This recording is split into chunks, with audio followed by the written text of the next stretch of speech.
Welcome to Global Connections. I'm your guest host, filling in for Carlos Juarez. And I have with me some guests from Hawaii Pacific University, from the College of Business, Dr. Thomas Kohler, who is one of our associate professors. And I'm going to give him a shout out as well, because we just heard recently that he's had another publication accepted in California Management Review. So those of you that read CMR, he's well published in a number of fields and does a fabulous job in the classroom as well. And I'm going to ask him to introduce our other guests. Thanks so much for having me and for giving us a chance to talk about our project-based learning initiative. We have Adria here and Susanna, two students of our project that we just completed today. We just came from the final presentation to the client. Good. And so can you tell us a little bit, because project-based learning is very important at Hawaii Pacific University and within the College of Business. And in fact, we were lucky enough to receive funding via the Jeff and Laura Boramisa research, the Excellence Award and the Project Learning. And so for us within the College of Business, this is one of our major initiatives. And Jeff Boramisa was the CFO of Kellogg, is a wonderful supporter of the College of Business, both financially and actually contributing his business acumen as well.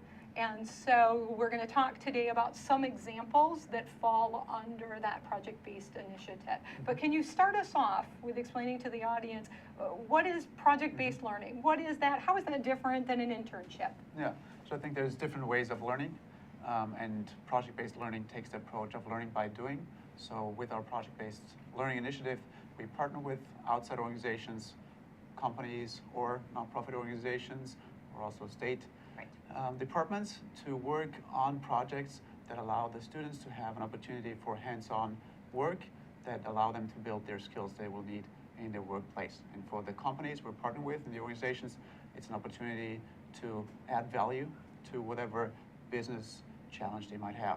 Right. So within the College of Business, kind of our core mission is to develop profession-ready global leaders, and to do so in a way that adds value to students, business, and the community. So you were talking earlier about some of the research that really speaks to why a project-based model is so advantageous for students as well as for the business and the community. Can you share that with us a bit? Yeah, I just came across a report that pointed out that 90% of employers feel that the students that they hire from college, they're not prepared for their job, and at the same time, the average college thinks they do a great job of preparing the students. So clearly there's a mismatch that we want to address by partnering with organizations and really working on hands-on activities. And so for us within HPU, we're rather proud that for years we've been working with businesses and community partners. And 3 years ago, when we launched this initiative, it allowed us to grow that, expand that, really make sure that all of our students had this experience. So can you tell us a little bit about the Athlete Original project as well as some of the other projects? Maybe start with some of the other projects first, and then we'll delve into the Athlete Originals project. So for a whole range of classes, we partner with companies. In my marketing classes, we partnered, for instance, 2 years ago with the Oahu Country Club. And there, the project was doing a research project that helps them come up with the strategies to rejuvenate their brand and bring in new members and create an offer that is appealing for their members. That's just one example. Every semester, we partner with companies from ASB Hawaii that runs a Triple Crown surf contest, where we then take the students to the events and we ran their social media initiatives. Those are just two examples now for this project. This semester, we partner with Athletes Original, which is a platform that empowers athletes to have their original clothing line within 2 weeks by putting out a call for new original designs to a crowd of designers, and the athletes can sell their clothing to the fans and build their brand through the Athletes Original platform. Good. So now let me turn to the students who participated in the project. Can you give us just an overview, so we know now a little bit about Athlete Originals? What was the scope of this project and the deliverables that were expected? So we did a project with Athlete Originals, and there were different perspectives to the project. So we had the club sector, we had fundraising, and these were all dimensions within Athlete Originals. So we were consultants for the marketing of Athlete Originals. As it's a startup, it was a great learning experience. Okay. Yeah, we tried to set up which one was the strategies that we should follow and the ideas that we would like to implement, and then we just split up in groups, and then we worked to set up the outcome that we would like to achieve, and then now at the end we just overall analyze how the outcomes went and how well we did. Right. So just to follow up on it, I think the difference for this approach is that rather than just planning the strategies, Yes. we really worked hard to also implement concrete initiatives. So one of the group members, for instance, ran a Google AdWords campaign. Adria has worked with our soccer team to initiate a fundraiser. Susanna has worked with the campus recreation at HPU to launch a t-shirt crowdsourcing design competition. So it's not just about planning and ideas, but going through the cycle of putting an idea into practice, measuring what works, what doesn't work, to then take away concrete learnings. I'm smiling because you anticipated my question. You answered it before I even asked. So just even a little bit more, if you talk about the difference between the model that we're using instead of just a traditional business plan. So oftentimes people will think of a business plan or a business plan competition, and really the model is you're doing a current state first, you're understanding things about the business, but you're not getting it all down on paper, handing over a document, but you're actually practicing, implementing, and taking feedback from that. Is that accurate? What else would you tell people? So just so that the audience can see kind of this model, and it's a cutting edge approach to doing business, especially in a dynamic industry or for a startup. Tell us a little bit more about the overarching model, and then we'll get to what you found. Well, we had kind of the freedom to set up the ideas that we think that would work, and then with professor and the owner of the company, we decided which one the ideas that we had they were able to be implemented. And then we just set up different strategies, and then we all together we implement the ideas that we kind of thought that they were good to go. Instead of having, this is the plan that you need to do and you're gonna do it, we kind of had the good freedom to brought up the ideas, and with their management decision, we decided which ones could be the best ones to be implemented for this project. So overall, our target was to expand the market for Athlete Originals. And since we are MBA students, we have that perspective from the student vision, from the athlete point of view. So we looked at different ways of doing it and implemented some of them. Great, and they're wanting to move to commercial as well, so we will be right back. I host Likeable at Science Global on Connections. Tech Hawaii. And I do this because I care about science literacy in Hawaii. I want to spread the understanding that science is a vital and interesting part of everyone's life. I want to make sure the broadest possible spectrum of people understand the beauty and the value of science and realize that science plays out each and every day of their lives. I want you to understand that science is fun. So we bring onto this show each week guests who are scientists, from astronomers to zoologists, and we talk about what they do and how they do it. But most importantly, we talk about why you should care about their work, why you should see that their work has value and impact on your life. So I hope you'll join us Fridays, 1 p.m. here on Think Tech Hawaii. You can watch us via live stream.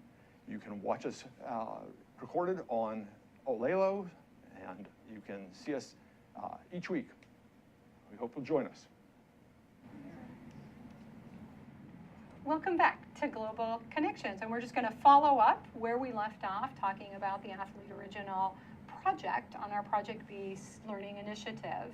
And so one of my questions, and I was fortunate enough to be able to participate and watch you all in action at early stages, was really about the role that research plays in the model of developing both the plans, early stage plans, as well as the implementation. So how do you use that research to form your ideas? So we were nine members in this team, and each of us researched one of the areas of this project. So we did a lot of research before we began to implement different ideas. And with this research, we chose the areas that were most significant. So we researched the effect of social media marketing and different areas of marketing that relate to Athlete Originals. And then we chose which are the optimal areas to focus on. Okay, good. And can you tell us, just kind of overview, what were some of the things that you learned by working on the project? Well, I think it's a great experience because it gives you a real touch and a real feeling of what is working for a real company. That sometimes from the student side and from the student life, it's very theoretical and very beautiful. But then as soon as you step up to the real life, you can find challenges. You can find some things that they don't go as fast or as long as you think that it would. But it's a good experience, especially since we are both athlete background. This is a sports marketing company. That was a great opportunity and a great experience. Yeah. And how about for you? I would agree with Adria, just stepping out of the theory side and actually using that theory in the real business world. That was, I think, the best learning experience from this. Okay, and so from that, so what you may not know is within a university, we have what are called program level outcomes, which means a student coming in, then we give them outcomes coming from the business community. What do we need to prepare students for? What does that mean? And then we have course level outcomes. So in this, Thomas, can you give us what were maybe two or three of the course level outcomes for the project level outcomes, and then I'm going to turn back to you and say, working on the project, how did it enhance your knowledge and understanding and ability for these things? Can you give us a couple of examples? One of the first objectives is to build the knowledge about the key concepts that we're using for this project. So understanding the crowdsourcing, understanding business models, understanding two-sided platforms that connect consumers and creators together, that form the basis. And then the learning objectives expand to the skills of building the abilities to implement those initiatives. So going back to the earlier point of measuring, not just putting the initiative out there, but being able to understand, let's just say Google Analytics, for instance, to analyze the traffic on the website. So we had one of the team members of our client who is an expert in Google Analytics and who works all day with this tool, brief us on how we need to interpret the metrics. So both the knowledge, the skills, and then also the values of appreciating the flexibility needed to operate in a fastly changing environment. Okay. And so what do you think from doing, because it's, and I always use kind of a sport metaphor for this, is that one model kind of is you read about it, you learn from a cognitive element, you listen, you absorb, but from sports, we're quite used to models that you go in and you go to batting practice. So this is real company, so it's not really the batting practice type, you're actually in the game.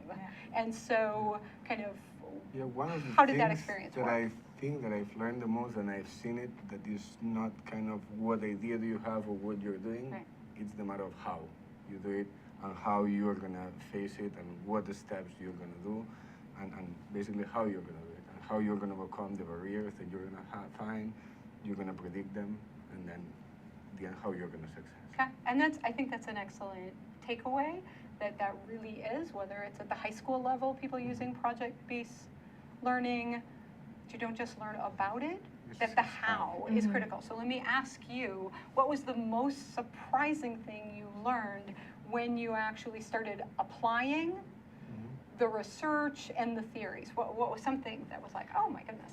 Well, I would have to say, like Thomas mentioned, that the dynamic environment of the whole project. So it wasn't a project where we received a certain schedule and just worked according to like a typical class. It was more about adapting to the situation. So we, for example, focused on looking at how NCAA would relate to athlete originals. And because of certain restrictions, we found that clubs would be more appropriate at this stage. So just adapting to the environment, I think that was one of the most surprising situations, and that was something that we really gained a lot from, just being able to go with the moment. What a critical takeaway, since going back to what Thomas said earlier, one of the things that businesses often relay about business education is that we're teaching, but people come out not as adaptive as they need to be, thinking, here's the solution, and give me a timeline. And here you're saying you had real experience in being adaptive and leading that adaptation process. Yeah. Good. How about biggest challenge? I would say that having that long-term goal, because each of us had a long-term goal, but cutting it up into shorter goals and having those milestones in between, that was probably the biggest challenge, and I think all of us learned a lot from it. In the beginning, perhaps we were more insecure about, okay, so how much control do we take with this? But throughout the process, I think each of us learned to set those goals and just meet our own goals. Yeah, the main goal was always the timing, because you cannot go as fast as the reality goes. So sometimes you would do a lot of things that you just need to follow the timing. And no, it's good. Very good. And again, I think we can see a difference with a traditional classroom environment, which is fabulous to have things laid out, but here you had to kind of take what's your goal and figure out how to do all the milestone steps, working together with your faculty member. Okay, excellent. And Einstein has this quote that in theory, reality and theory are the same, but in reality they're not. And we just had a recap with the client, with the students, and with my reflection of how we evolved throughout the project. And going into the project, you know, there were questions that we needed to explore, both also for the client, where, especially for a startup and a dynamic platform, things evolve, and we just had to be nimble to adapt to what worked and what didn't work. So with this learning model, obviously the stakes are much higher. So let me ask, did the client feel that he received the outcomes that he expected? Because we're focused on your learning, and he's focused obviously on value that's being added to his business. So what was the takeaway? Yeah, we think that he really got the outcome that he was looking for, and we'll probably continue with this project for the next semester. So I think that we're pretty good and satisfied, both of us. Yeah. Okay, how about from a concrete perspective? So that would be his, do you have, we were supposed to achieve this, and then he has a measure of that outcome. So something in particular he was looking for, did he receive? I believe so. We had those different dimensions, including storytelling, clubs. We had different sectors. So I think each sector reached their goals, which were also set with engagement with Chris. So I believe that we did. Okay, good. Dare I ask Professor Kohler? Certainly.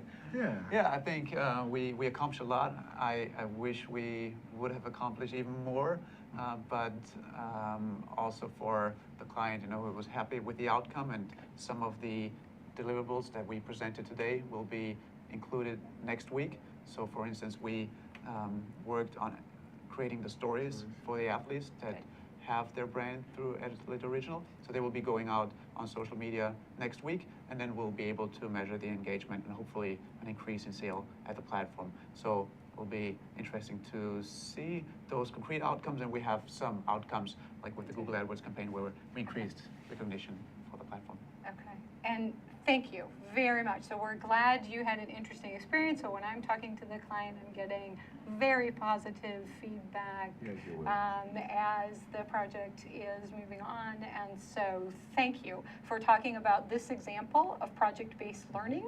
And so we're going to go to break for a moment. We're going to bring back another student team and faculty member to talk about another project and what they learned from it as well. Thank you Thanks for again. having us. Thank you. Thanks for having us. Aloha, I'm Hunter Hevlin, host of Sustainable Hawaii here at Think Tech Hawaii. You can tune in every week on Thursday at 2 p.m. to see interviews with sustainability professionals from around the state and even further abroad, learning about activities with water management, food security, waste management, and a whole host of other fascinating opportunities to get engaged with making a greener island. So if you're interested. Aloha, my name is Miley Scarpino, and I'm the host of the Empower Hour. If you're interested in health, nutrition, fitness, here on the island of Oahu, want to learn more about places to train at or different trainers available, then watch my show on Fridays at 3. We have a great time, and I hope that you'll come join us. Much aloha. Now go get swole. Aloha, my name is Josh Green. I'm a senator from the Big Island and the ER position.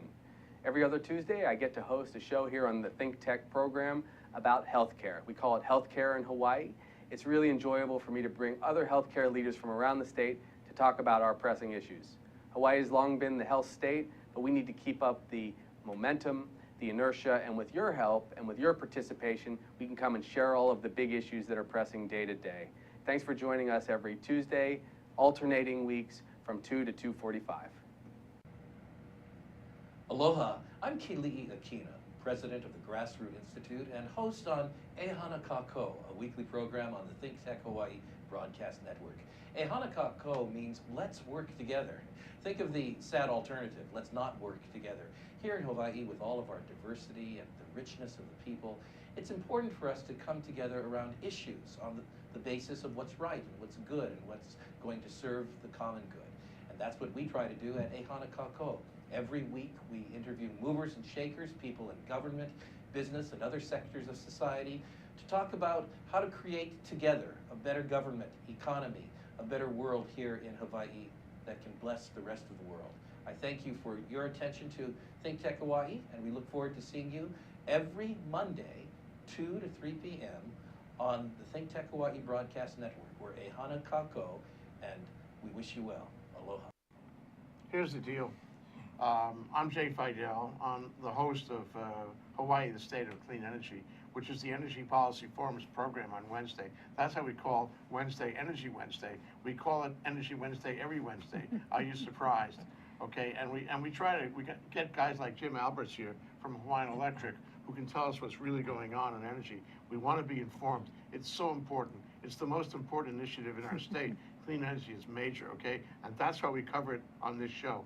That's the deal. What do you think, Sharon? I think that's great. That's why we're here every Wednesday from 4 to 5, and we hope you all join us so we can hear people like Jim coming on our show and co-host Ray Starling from Hawaii Energy. Okay, Jim, you've been here today. You've seen this. You heard what she said. What do you think? I think it's a tremendous opportunity for people to come together and talk about the issues. Oftentimes there isn't a good forum to bring these key issues out into the public, and this is a tremendous way to go about it. And the activity of this show is essential to keep talking about energy because, as you said, it's such an essential part of our lives that we need to pay attention to it and we need to think about the future. Okay, Ray, your turn.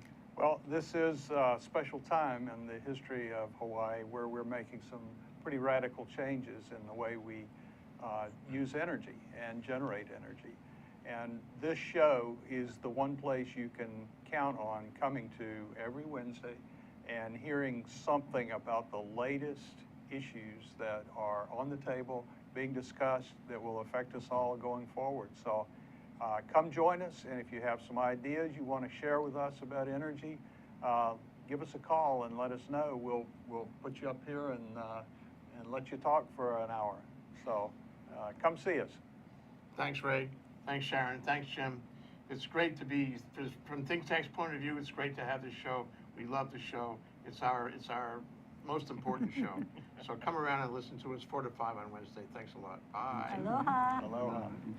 Welcome back to Global Connections. We are here with Dr. Ken Rossi and 2 MSIS students, and we'll let you explain for people, MSIS students, what that means.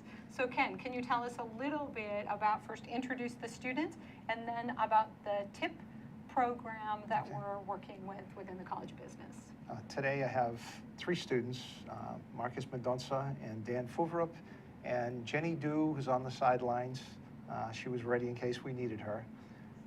They're all students in the capstone capstone course for the MSIS program, Master of Science in Information Systems. And for the last couple of years, we've had our students involved with the state of Hawaii's IT transformation project. It started late 2012, early 2013, with the idea the state was going to do a complete overhaul of their entire IT program. As part of that, they developed an internship program to bring individual students in for semester-long time to learn about the state, to learn about working in a regular organization, and hopefully help a little bit in the process. One of our faculty members, Katherine Linus, got involved in the first semester, and her software engineering class produced a software project for the state. And we went down and talked to them and found out we could include entire classes in this project. So instead of individual interns, we'd assign students from classes to perform projects for the state. Like I said, it's gone on now for the last 2.5 years, and these folks have just finished their project for this semester. So, excellent. And I have to tell, for me, what was a wonderful story. I was actually at an update from the state talking about things that had really been accomplished that year from the state's perspective. And they featured a project that our students had done. And so I'm not inclined to maybe just sit quietly in the audience. I was so excited and sharing, oh, those are HPU, MSIS, and MBA students that actually worked on that with Dr. Katherine Linus and Dr. Ken Rossi. So that's, and Dr. Larry Rowland as well. So tell us about the project that you're working on. Oh, it was a great project. It was we were actually in charge of piloting of the Program Management Center of Excellence for the state of Hawaii, and it's a program that is to be rolled out and to be standardized and automatic throughout the 18 departments in the state.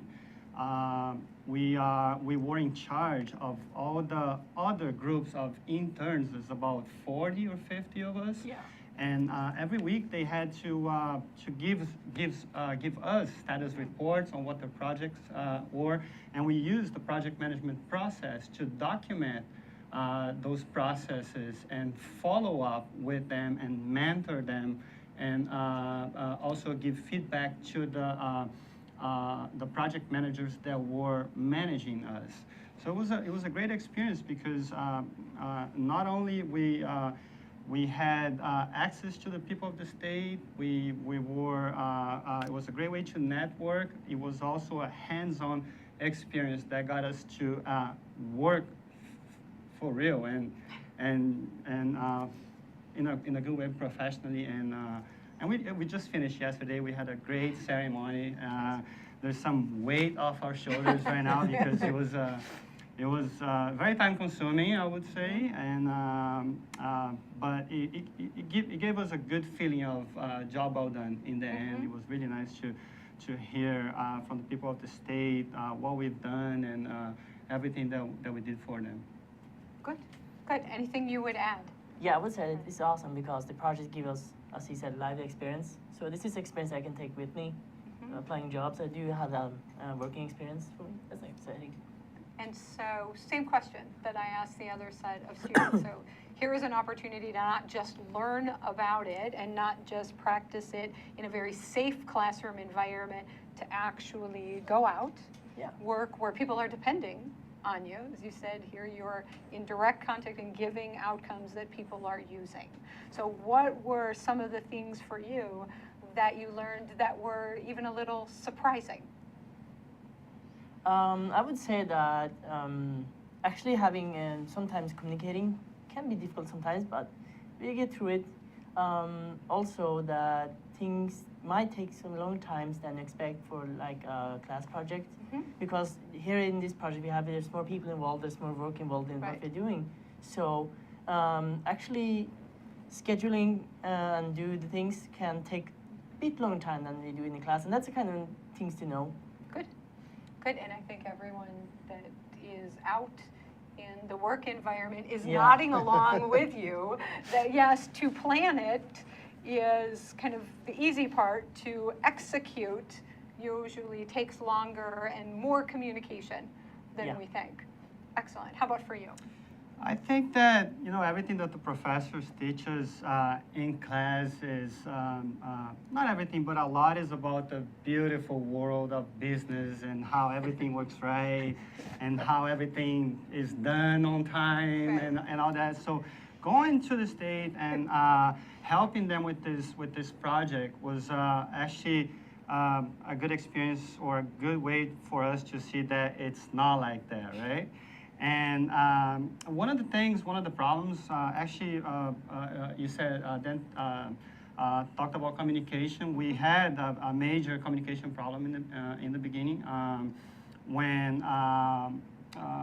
well, you know, this transformation internship program has been going around for about almost 3 years now, right?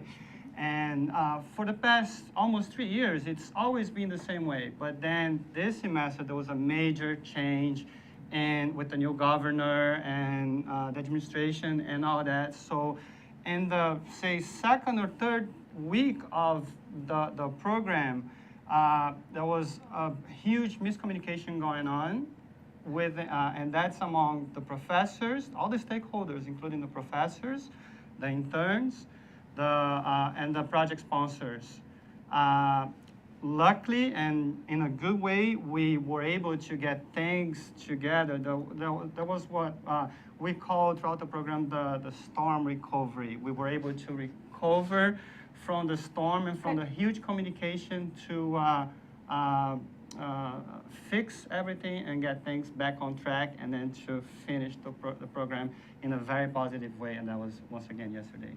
So sounds like from that, so tell me if this would be accurate, that, because oftentimes when we're thinking about communication, the first thing we go to is, what did someone else not do? It sounds like what you're really saying is, we really looked at this.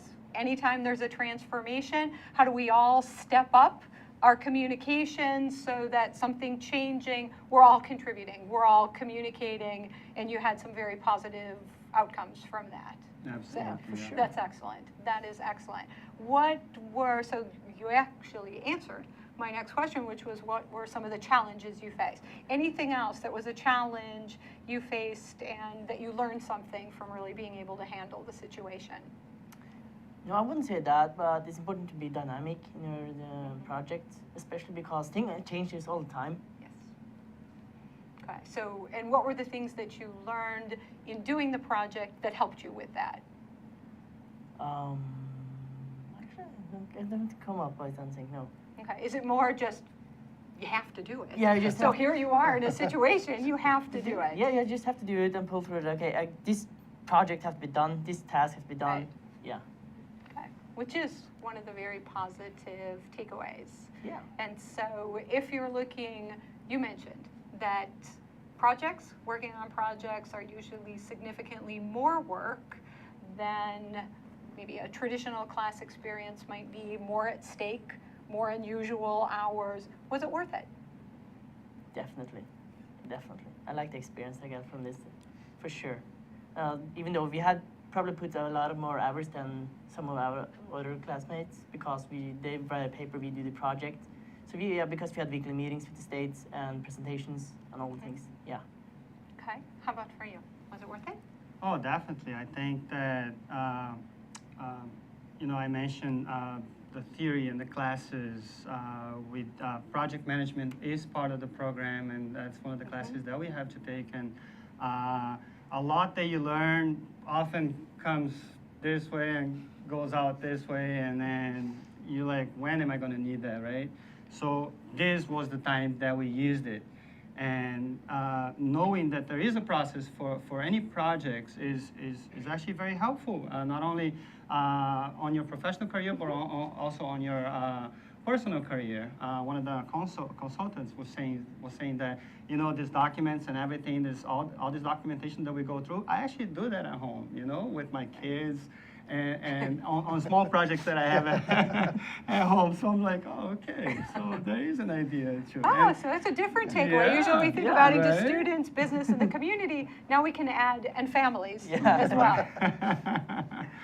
So it was good to see how the process is done, how everything is documented, and to put the project in place and to make it happen, and then at the end see the end product, to see what you were actually able to produce and present the end product to the stakeholders, to the sponsors of the project. So definitely a life learning experience. Right. And so we opened with kind of within the College of Business, and consistent with all of HPU's mission, is to develop profession-ready global leaders. So I'm going to ask you kind of two questions. The first was, if I was interviewing you for a job, what is it in this experience or any other that you would say really helped you become profession-ready?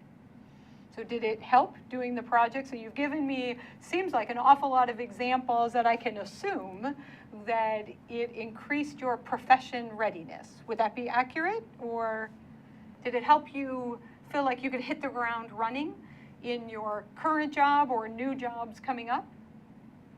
I would say yeah, for sure. Especially because you have to take a lot of people into account. You have to engage with different people. You have to engage in different project groups. All this is an experience you can take with you, especially learning. Okay. Yeah. Okay. I totally agree. I think that I mentioned the exposure that we had was significant. I think that the experience that we developed and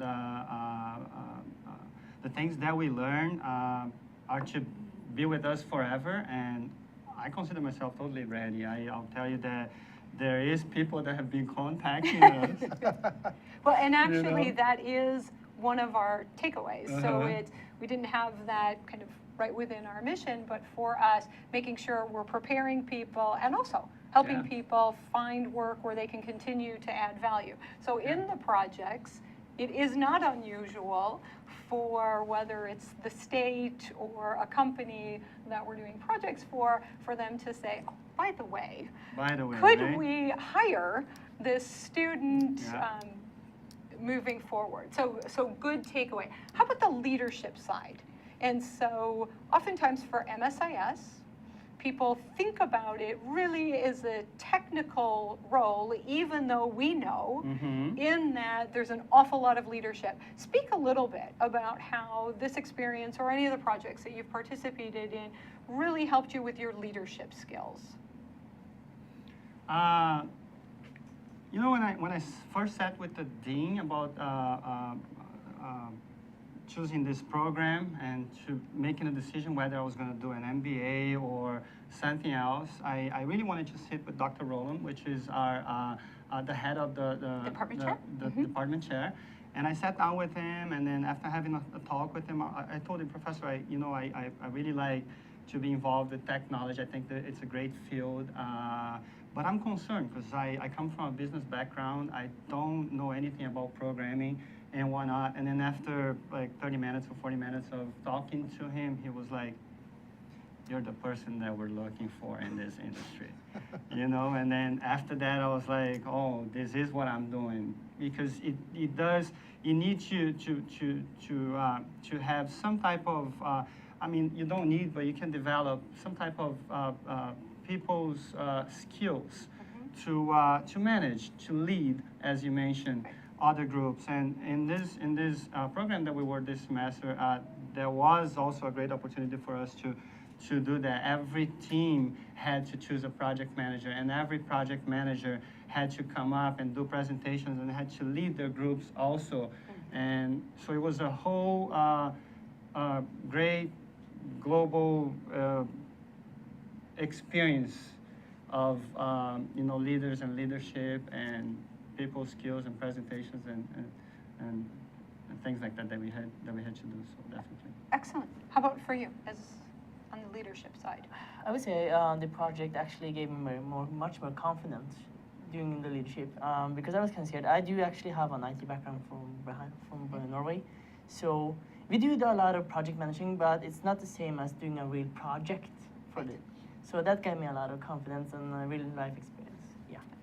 And Ken, let me ask you the same question. So, because you've really been instrumental in leading so many projects, what do you see as kind of with the model of project-based learning of really being able to add from that profession-ready and global leadership side? Well, it accomplishes a couple of things. For the capstone for the program, students need to understand that they're not technicians. They're leaders of technicians. They're leaders of projects. So this project is an ideal example of the kinds of work they'll do when they leave.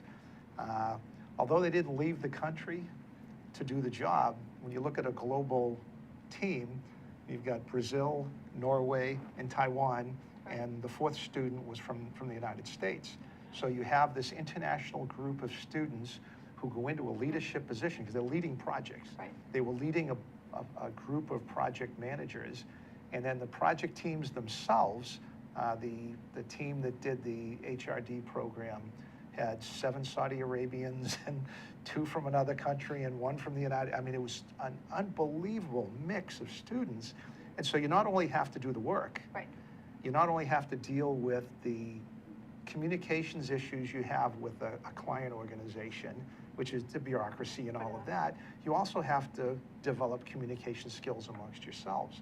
And these are all skills that they need to use when they go out there as global leaders. So both of these, or all 3 of these students, will be prepared to lead multinational groups throughout, throughout the whatever kind of project they have.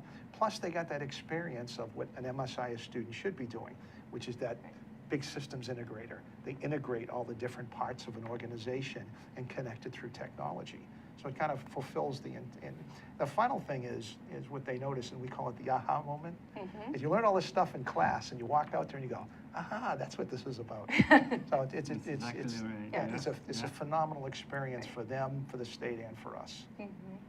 And so now they spoke to, it's more work. That is the reality. It takes more time. For you as a faculty member, is it worth it? Because as a faculty member, and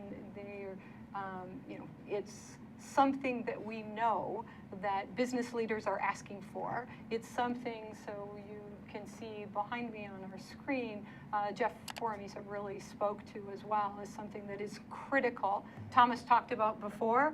It's something that oftentimes in universities, we think we're doing a great job, and we really have to look at, okay, our students are hearing about it, they can relay it, can they do it? So do you think it's worth the time, or does it take extra time from your side? It changes the dynamic of what we do in the classroom, because, traditional classroom, give assignments, I grade assignments, everybody does the same thing.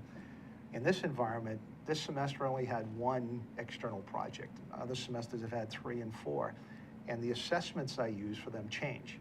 So everything is done differently with the focus of what are the learning outcomes, what do we expect them to know, but the path is all different. So it requires me to provide a grade similar to everybody gets the same grade, but the path to it is different. So it creates extra work for me, but the value of it is this is kind of cool. You get to see them applying what they've learned, and then you're able to evaluate how well are they, can they really do the job? To say they are prepared to go out and lead a project team is one of our program outcomes. To do it in a class, to do it in a case study. Okay, they did good, doing a case study. This is, they really had to go out there and lead a team and present projects at the end. And one of the projects they presented has been being fielded today. That's the HRD, the position description project. This was a project completely designed by the students, and it's been fielded throughout all 18 departments of the state, starting today, so that everybody in the state will now manage some of their human resources process with a project created by our kids. And that's what's really cool. Yeah. But what it comes down to is how do I evaluate it? So I have to change the evaluation from one project to another. Right. And so what is so clear and rewarding to me as a dean is watching a variety of different learning tools in action, and very proud of all of you and our faculty for including project-based learning into that model, and for even sharing that a bit today with the audience. So thank you very, very much, all of you, for coming and telling us about what you're doing. And thank you that you're learning, you're willing to share with the community as well. And so for our faculty, thank you. They do an amazing job at this initiative. So thank you for joining us today, and we look forward to continuing to watch our Global Connection show, even when we are not hosting or guests. So thank you for joining us today.